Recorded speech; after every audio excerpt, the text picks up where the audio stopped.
Campbell's Comments, along with Barastoc and Llowalong Farms, doing something a little bit differently today. I go around to lots of stud farms through the busy times doing yearling parades, yearling videos and the likes. I want to showcase some of the staff and the people that do, I suppose, a lot of the tireless work behind the scenes. So I had a conversation with Kath McIntosh and she agreed to it. Fair to say the four people sitting in front of you maybe not quite as in agreement with me. I'm going to start with Renee. And Renee, fair to say this is not your cup of tea sitting in front of a camera doing audio. No, I prefer to fly under the radar. I'm good. Your official role here, Renee? Assistant stud manager. And it's a position you've had for about 12 months? Yeah. Do you enjoy it? I do. It's really good. I'm going to keep coming backwards and forwards, so don't stress too much at all. Tyson, you have probably the least experience of the four here. How long have you been working here at Llowalong? September last year, so nearly a year now. And you came with very limited horse experience? Yeah, none. None. None at all. No, we'll get to that in a minute. Beck, we've had a couple of cracks at this. Hopefully we're going to get this one to keep rolling. If there's any giggling through this entire interview, I can guarantee it'll start with Beck and we'll go from there.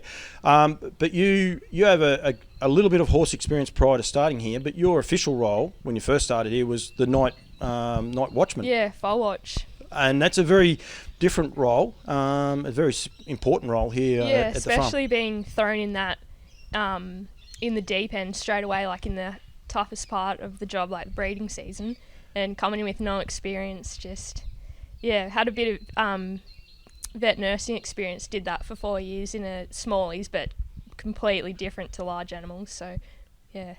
And Anouk, how long have you been here for? It's only about 12 months as well, is it? No, I've been here the shortest amount of time. I came about November last year, so we were winding down a little bit when I came. So you were from a thoroughbred background. Yeah.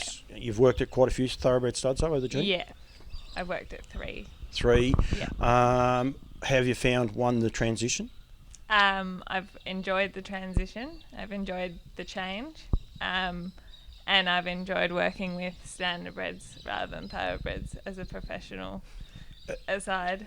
Are they different to what you expected? They're definitely not so much different to what I expected, because I have ridden a few and broken in a few standardbreds off the track, so I know what they like. But as youngsters and stuff, they're definitely, a lot. I don't know if easy is the word, but they've got definitely a different nature, and it's nice to work with them.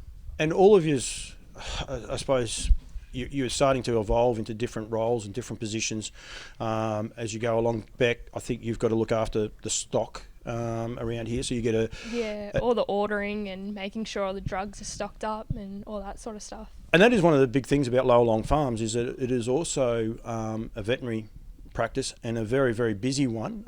It's probably the downtime right at the minute, mainly because racing stables are down, stud are down. Then you have your periods like your cattle, like their mastitis and all that, so you got to make sure that's on top. But then also remembering about the vet clinic's different to Llowalong, so trying to keep on top of all the breeding stuff, like the embryo filters and all that sort of stuff as well. And all of you guys are skilled enough to go out with Kath, do lameness workups. You're all that way, so that'd actually be pretty cool, Renee. I would imagine, like, you work with the stallions predominantly through the season and that, but to go out and do a lameness check and that, it'd be a good way of breaking things up from time to time. Yeah, it's nice to get off the property every now and again and get out on the road and just do something different. It is good. This farm, it is growing, Renee. You've seen it grow. 2018, you've seen a lot of changes going along as it's gone. Are you enjoying it? Yes, like the changes happen very quickly and it's grown very fast, but it's also really good too to move from one stallion to 7 or 8. It's huge and it's really good. It is indeed, and we'll get on to the boys in a sec. She's a very driven person, and we can say it's Kath McIntosh. She pushes me without necessarily doing anything. She gets you to step outside your comfort zone, which effectively she's done for you guys here today, hasn't she? Yeah. Yeah, and there's something about her, how she manages to ask it, and I've got no doubt you can get grumpy Kath from time to time, but you can actually get her where she encourages people to grow and try things. Yeah, absolutely, and that's exactly what she's done with me. I was just a stud hand when I first started out, and I am where I am now because of that constant little push just to take that extra step and just keep going. And And I think that's key, and I think that's one of the great things. That's what I want to be able to showcase. Tyson, when you started here, I pretty much called you the KFC boy because you're actually right. part-time working KFC, and you just come along for, I think it was only weekend work initially, was it? Yeah, I think it was, yeah. And what drew you to, I suppose, you probably could have got enough work working for KFC or things along those lines. What drew you to wanting to come here and do this in a much more, full-time role? I've always had like a soft spot for animals pretty much, and it's really nice to be outdoors instead of inside all the time. So yeah, it's probably what caught me. Yeah. With no horse experience though, and you come here and you see Renee and Anouk and them dealing with the stallions and the likes. How did you find it when you first started? How did you find it? Was there something that, it is one of the questions I warned you that I'd ask you, but one of the more eye-opening things I suppose that you experienced? It just shocked me, I guess, at the start. My first day was in the stallion lab, so I seen all that part of it straight away. So it was like, yeah. And that's a great word. It is daunting, isn't it? I mean, a lot of people don't realise how much does go on behind the scenes. Renee, we've done a couple of videos with the stallions, but it is confronting, isn't it? it is, yeah. And if you got no idea, it's definitely an eye opener.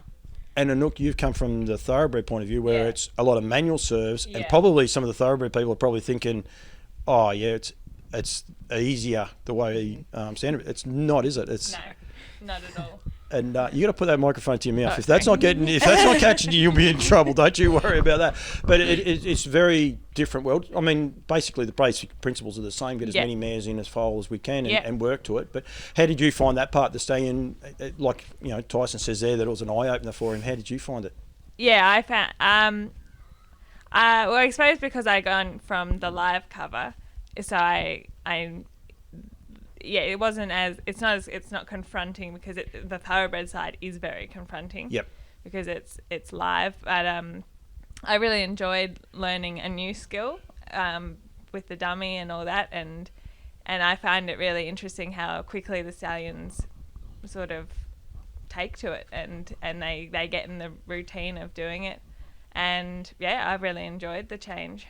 I suppose that's one of the things too. It's probably a question for both you and Renee, but Renee said there before only a couple of stallions, and initially it was 10 No Trump and then Yankee Rockstar, I think, if I've forgotten someone of it. But now all of a sudden you've got first season size, like who are not now, but poster boys and those guys that had never done it. It must be like a great sort of experience in a way, but how quickly they do adapt and understand it. Yeah, they do. They pick it up real quick, which makes our job so much easier when they do. But it's not all beers and skittles either. You got to. Oh no, you get a smart stallion and you're pretty good. You get someone that's not as confident and not as switched on, and you're out for a bit of work. We've had a few of them. But the other part I know going around for a lot of the studs is that people, a lot of the farms, they'll have one stallion handler and that person pretty much deals with them all. Here, the job is shared around. I think even you yourself, Tyson, started handling a few stallions this year. Is that right? Not just yet. Not yet? Okay, well, I won't throw you under that. But I mean, that part, like from a professional point of view of the experience that CAF lets you guys grow to, you must, you guys on the end especially, you must really enjoy that part. Yeah, absolutely. I love handling the boys and being a part of all that. Is it something you thought you'd be doing or not? I hoped I would be. I didn't think it would happen as quickly as it did, but I'm very, very grateful to Renee and Kath, who Renee showed me the ropes of the standardbred side of everything, and Kath letting me learn that. So I was very grateful. Yeah, Renee has a unique way about her. Anyone that works here, Beck, I think you've modelled yourself a little bit on Renee, but she has this unique little noise that she makes. Any of you guys can actually make that little tune that she makes at all, or not? Like, but when you go around, I mean, that's one of the things. And no matter how frustrated we get too, it's always just the calm, just. But that must be one of the good things from the four of yous and different experiences, like you guys in the middle, minimal experience, Tyson zero, to the guy you saw in the end. And I imagine Anouk and Renee bouncing the ideas off each other. It must be great, that part of it as well. Yeah, it is handy to have someone that we can both do the jobs. We can sort it out and we get it done. Yeah, get it done and have a little bit of fun. Anouk and Renee, you guys travel over an hour. Where you both come from, to work, where you both come from, there's plenty of work in the studs. I'd hate to think how many studs there are between here and Seymour. What attracts you to this place? What is there? I'll start with you, Renee, but what attracts you to coming this far? I'd done thoroughbreds for quite a lot of years, and I was just after something different, and this is very different, and it 2 days are never the same, especially with having the vet clinic in as well. There's always something new to learn, different horses coming in. I've learnt so much in the last few years. It's amazing compared to what I learnt in the thoroughbreds, just doing stud work. And Anouk? Similar to Renee in that I love that there's two sides of this business, that like Renee said, no 2 days are the same. But also I've worked at a few thoroughbred studs where the work environment wasn't overly nice, and there were just like between people, just it wasn't the nicest relationships. And I found here everyone is so nice, everyone gets along, we all have a laugh, and there's no bitchiness or anything behind, like there's none of that. And that's to go to work and just enjoy where you work is really nice. Yeah, and I mean, Kath didn't ask you to say that either. No. You're actually all, like, you all work together. You're all very different, as well. Like, I mean, you go for a run, like crazy as it is, walking horses, and we're doing yearling videos, and then 30 degrees, and you decide, I'm going to go for a run during the middle of the day. That possibly is one of the more complementary parts of what you guys are as well, I suppose, that you work together so well, but you're also different. And there's a lot of other people that help as well, but I mean, you guys are the main ones that I suppose get most of the responsibilities, if you like, as well behind the scenes.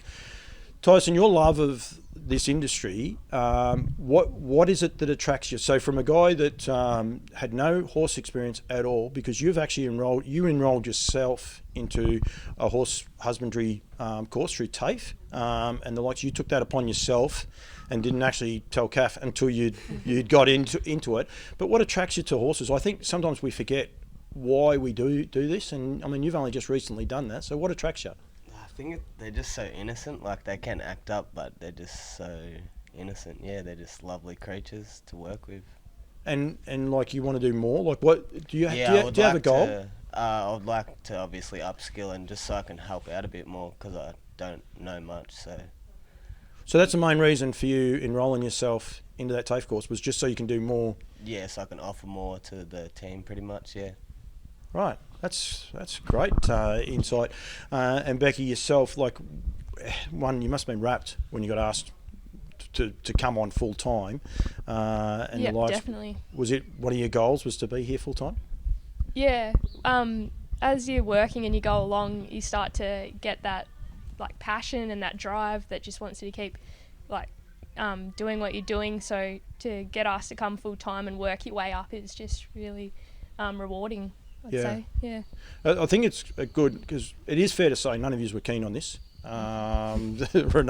Renee's actually biting both of her lips, because I think she wants to tell me exactly what she thought of this idea. But at the same time, I think you understand what we're trying to do, because the industry itself needs to grow. We want more people. I mean, the yearling sales, and Renee, both from thoroughbred point of views, standardbred yearling sales have evolved, and they are ever evolving. But when you guys go away, like a couple of the other farms, it's a group. You go away as a group. You're selling horses as a group. Like, that part must be fun. Something I think that's lacked in harness racing over the years, but it's sort of really starting to change now. It's just the difference between probably the thoroughbreds and the standardbreds, and how you guys see them. Well, this is my first year doing standardbred sales, but I've done 4 years previously of thoroughbred sales, and so there's definitely they're more low key on the standardbred side, but there's still that buzz and that atmosphere that surrounds the excitement of selling horses. And I think they're going to continue to grow. Renee, you've seen it grow. Like, and I mean, you've seen the first couple of years here. Yeah. Are you enjoying the way it's going? It is. I am. It's getting bigger and bigger every year. Every prep's bigger. Every sale's bigger. There's more people looking. it is growing. It's just taking a little bit of time. And going away as a team, like, it must be great. Like, the two in the middle, limited experience, probably not sure what to do. Fair to say, probably you didn't need as many staff as you did, but because CAF takes us all away, everyone gets to learn. Like, so from the outside two guys teaching the other guys, do you both enjoy that? Yeah. Yep. I think they're both phenomenal. Like what they've learned in even the time that I've been here. There's not much they can't do really. No. And once you go to your first sale and then you come back the next year, and what everyone teaches you here at work, like the behind the scenes of the footage, and getting to take that knowledge back again, and like everything you've learnt, and seeing how everyone does it different ways, you just gain that more skill. Like every day is a challenge, and you're learning something new every day. Like you'd be lying if you said you wouldn't come to work and you didn't learn something. I can remember, I think it was last year, not this year, but last year we did the yearling videos, and we sort of had a trying enough day. It was over 2 days. We had a trying day the first day, and I remember coming the next day, and I was tired, and I think all you guys were. And then CAF says, we're going to give Beck, we'll teach Beck how to do that. So it doesn't matter how everyone's feeling or that. It's like, right, Beck's got to learn how to do it, and thankfully, Beck, they were well behaved for you. But I think that's one of the first day when saw Renee handling them all, and it was still that daunting, like, oh shit, I'm gonna be up. Like, no, I'll just keep doing the boxes, keep doing my thing, like it'll be fine. And then the next day you come in and you're sort of expecting you might have to do something, but just get back in what you're doing, and then you're coming over like, oh, you're in now, and it's like, oh no. But having them still there and coaching you through it, I would say, is just even better. And then next year's being able to put my knowledge to Tyson, and I wouldn't have thought that I would ever be like have the knowledge to. But you're actually encouraged to, aren't you? Pardon? You're encouraged to pass that on to Tyson. That's the way this place actually works. Yeah, any business works like that, but especially. Not any business, but not any business, but good ones, yeah. Yeah, You say about that, it wasn't just you were asked to do them. You were actually first cab off the rank. That second day, you mightn't remember, but the first horses we started parading, you were doing, and I'm like, oh, this is just going to be another long day, but it actually worked out okay. It's lucky that I'm such an easy person to deal with, isn't it? Yeah. And especially when I remember to hit record, isn't that right, Renee? That's what you were about to. I think that's what. But one thing that's been pointed out to me, we won't go for much longer. Fishing, that's one of your loves, is it? Yeah, fishing and hunting. Yeah, love it. And punting. Hunting. Oh, hunting. Right. Well, I didn't actually expect that one. But do you get, like, I suppose this time of year you get to go away and enjoy it? But through studs, I suppose stud season you can sit there and cast a line. Yeah, my weekends, that's what it consists of, or knocking off after work. Just that's my hobby. And look, your out is running. I got no doubt about that. Like, I think you enjoy that. Is that fair? And then, definitely. Yeah. Yeah. Renee, do you have I suppose a chill out sort of thing? This is one question I hadn't thrown at you guys, and Renee's about to tell me off. Don't worry about that. I just go home and play with my own horses pretty much. Just spend some time there, take the dogs for a walk. Just spend time at home pretty much. It's nice to have something too, so you can switch off. It gets hard when you come home and you're thinking about the next day, like, oh. I think it's important. I think it's one of those things I really do think is important for people. And with Anouk, I love running. I'm too time poor now, but I think you should find something that you do enjoy, whether it is playing with horses. Tyson, what do you have an out at the minute? Like, or are you just too? And it's probably one of those things you don't have to have one, but I think that's one of the things Kentucky Fried Chicken. They're not bad, are they? Renee, you've recently started breeding your own too. That's the next phase, I suppose. Yep. Got one on the ground now by Mal, and I'll have hopefully 2 on the ground this year. One by Yankee, one by Soho. Rightio. I think I've got through most of the ones. The CAF sort of did fire some questions through there to me. Favourite stallion.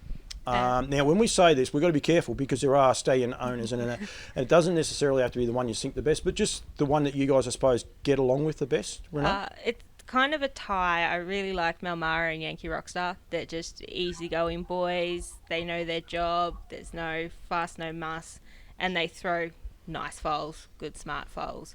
Yeah. And it's just easy. Before I go to you, Tyson, Rockstar being back, you must be wrapped. Absolutely love it. Kath told me the news and I was jumping out of my skin. Yeah. It's great to have him back. He is a rock star to look at. He's the most photogenic horse. He's got lovely. Yeah, got a lot of ticks. Tyson? I'm going to say Pastor Stephen. Just when I first got here, he kind of gave me that bit of confidence to be around the stallions. Kind of he's very quiet and like, yeah. He gave you the confidence? Yeah, like he just let me come up to him, you know, like very quiet with me, kind of. That's cool. Renee? Sorry, Becky? Sorry. I like Pastor Stephen as well. You like Pastor Stephen? Yeah. He, something about him? Yeah. Just, he's got that more, well, for me, that placid personality. Yeah. Go there. And look, are you going to be the same, or you got someone different? No, I really enjoy working with Soho Tribeca. Right. Any reason? Just... I got along with him. I just enjoyed him, and I think he's a really beautiful, big, strong, good-looking stallion. And yeah, I just enjoyed him. Are you all excited about the season again? Like, I mean, the scary part for you guys is it's probably less than 2 months away, and you're going to be starting. I think the boys will start rocking up, you know, within the next 6 weeks, 8 weeks. So yeah, It's always a bit daunting thinking about it. It's just around the corner, but once it's here, I really enjoy the time of year. Tyson, you looking forward to that next stage? Like potentially maybe being I'm excited. It's exciting too because we're just been in a quiet period for a bit with the stud side of the things. The vet clinic's still consistent, but once you get in that like downside, you're really eager to get back into it because it just gets a bit quiet and you're just really eager. It's funny, we've probably been here for about an hour and a half by the time we're setting up and all the rest, and one person's driven in. You get to September and you won't get 5 minutes where someone hasn't driven in. So it is very different. You're looking forward to it or not? I am looking forward to it. I really, really enjoy working with the stallions, and then I really enjoy the process of, like, I find it exciting when we preg test mares and, you know, is she in foal, is she not? And then she's in foal, and yeah, it's a really good time of year, and it's fast paced, so you know, you're just always on the go, and I like being on the go. Before I ask you the last question, it's one of the things that Kath did say. Do you guys enjoy how many whiteboards get put up every year? It makes you wonder every day coming into the shed, like, oh no, is like not oh no, but you can say oh no. Looking in, like, is there another whiteboard? Oh, phew. Yeah, this year there might be a new whiteboard, I reckon. No, I think 5's enough. Well, let's not make it 6. So for the people that are wondering, like the whiteboards basically are the amount of mares that you've got to serve, cover, scan, the whole box of dice, and that's one of the things. If they come to the breeding shed and they see all the mares at the back. But another thing I actually want to say about the whiteboards is there's separate whiteboards for the jobs for the week, and I really like that. You do? Because you walk in and you can see exactly what it's organised what to expect, and that it's full in the season. You just walk in, and that's the first place you should go of the morning is to the so whiteboard. When you say whiteboards, there's there's more than the 5 whiteboards. There's the mare whiteboards, and then there's the what you're going to do for the week, and then there's the arrivals, departures, farrier list. So it's very organised, and it helps. Do we reckon Kath might be a frustrated school teacher? Yeah, maybe she wanted to be a school teacher at some time. Maybe that's where she was in a past life. All beers and skittles, this job, and all the rest. What's the hardest part about it? Like, and it does, when I say hardest, not necessarily the worst, but probably the thing that you find the hardest in Nook?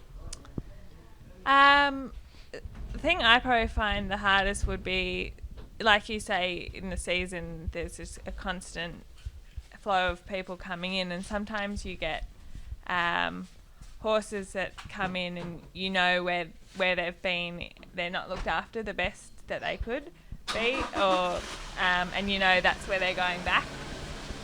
So you see a wide range. You see some horses in magnificent condition, but you do see some in not so good condition. So that makes it hard knowing that they're perhaps not getting looked after as well as they could be. So and there's not much you can do to change their situation. And knowing that you could do something, but potentially like being able to educate maybe people and things along those lines as well. Yeah. To change things up. So it would be good. Becky? The hardest part for me, I reckon, is in the breeding season trying not to get sunburnt. I love her. I knew there was something because she started giggling. I knew there was something coming. I just wasn't sure exactly what it was going to be. But I do. I love that. So sunburns are serious. That's number one. Priority. And then if you put sunscreen on, all the hay and the chaff sticks to you. Just need to get a morph suit. So I better give you one of my cowboy hats from Tamworth for you. Is that what you'd like? Yeah, that would be nice. Yeah, it keeps the sun off. Tyson? Mine would be just learning everything, kind of like, yeah. So just trying to absorb. Yeah, and keep up, I guess, with what everyone else knows, and yeah. Do you get caught up a little bit in that? Like when you get into, full on, and like the guys, Iran and even Kath and Megan, they sort of know what it is, and you sometimes the way they talk or potentially talk to you. Sit back a bit like, oh. Yeah, next year hopefully not that. Yeah, no, hopefully I'm getting there, I reckon. Yeah, because the other part for you, mate, you're the only guy here. There is a lot of ladies. There's a lot of ladies here to keep you in line. That's for sure. No, that is true. Yeah. They keep you going. Hardest part for you, Renee? Just sort of keeping track of everything. We get a lot of horses on farm, and it just you kind of just get caught up and get a bit lost, and you just got to just hard trying to to keep switch on off. top of everything. Hard to switch off too. I reckon. Yeah. What's your favourite parts? I didn't actually sort of say this, but like I know I asked it before, but like an odd favourite part, something that that people might not think, and they go, oh, seriously, that happens. Like, is it just coming to work and knowing someone else, even if you're in a bad mood, or is there something odd that you find really, really enjoyable? I like it when you've dealt with, say, a foal from day one, you've weaned it, you've prepped it, and then you've seen it succeed on the track. Just very rewarding. That makes everything worth it. The long hours, the hot days, to just see them make it and do something, just makes everything good. Yeah, my favourite. I don't know if this is. Like a. There's no wrong answer. There is no wrong answer. It's not a weird thing or anything, but it's I just really, really enjoy working with the young horses, weanlings and then yearlings. Yep. But yeah, I love weaning. I love teaching the babies because, they literally know nothing, and yeah, it's just so, like Renee said, it's rewarding to teach them what they know and see them learn stuff so quickly. They're like sponges; they absorb it so fast. Yep. It's amazing, and that's my favourite, working with the young horses.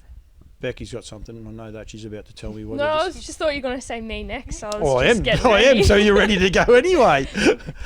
My favourite part is that it's so versatile, the job. You're not ever doing the same thing. So the vet side, the stud, and like what they said, the weanlings, that's rewarding. But I also like the vet side. We asked for a weird sort of thing, and I like. I knew you'd come through. You don't get most of them, but when there's a gruesome thing coming into the vet clinic, like a wound, like opened, like I just love seeing that stuff, or the popping of the, what are they called, hematomas, and watching it drain out. Like I remember my foal, she was halfway through, and it's a pretty daunting thing to say. You can, but we had a mare who prolapsed, and so we had to do a C-section in the field. And I remember Kath had to get her husband Luke and Megan over, and she's like, need an extra hand, and Luke's like, nah, not me. And I just didn't even think about it. Hands in, getting the foal, like I love all that stuff. Like that's so cool. And I would imagine that out of that, the end result, like you say, hematomas and the things like that, once, a bit like what Renee said, when they leave and go on, and even if they race or the horse, like it's that rewarding part of that. Yeah, very rewarding. And then, like you said, hardest things, the connection you make with them too is always like hard seeing them go, because they're just, you get that connection working with the horses every day as well. I imagine you're encouraged, that's encouraged here in a way, to have a connection, but it's also possibly, then it makes it one of the worst things. Yeah. Tyson? Yeah, I love working with the weanlings too, like they're just so cute pretty much. But yeah, I also like seeing the business grow. Like I've heard it's grown a lot, and I kind of just am excited to see how it will go as well, kind of thing. We're not mentioning anything else, so you're not allowed to say any other teasers or we'll get into trouble. But yeah, I think that's great. I think if you like seeing the business grow, Tice, this is one of those places because I've seen it evolve. I've known Kath for a long period of time, and I think what she does for the industry is great. I think what she does for you guys, I reckon, hats off to her as well. And, you know, I have harebrained ideas, she has harebrained ideas, and we sort of come up with this one. So I really appreciate what you guys are doing. I think well done to you. And then when people ring up and they say, well, Tyson, Beck, I'm going to look after, like a lot of people know you, Renee, because you're front and centre, but at least this way get to know you. And if they see someone running down the road and, you know, it's 40 degrees, well, they can wave and say, well, that's a nook. And, yeah, so... Probably run me off the road. Do you ever actually have a day off? No, not to give you a lift. Yeah. Do you ever have a day off? Yeah, some days. Oh, that's good. That's good. So if it's really hot. Not many. All right, guys. Thank you very much. I appreciate your insight. Well done for everything that you've done for the last year, and good luck to next year. And thanks for very much for giving me a bit of insight. So thank you, guys. Thank you. you. Later.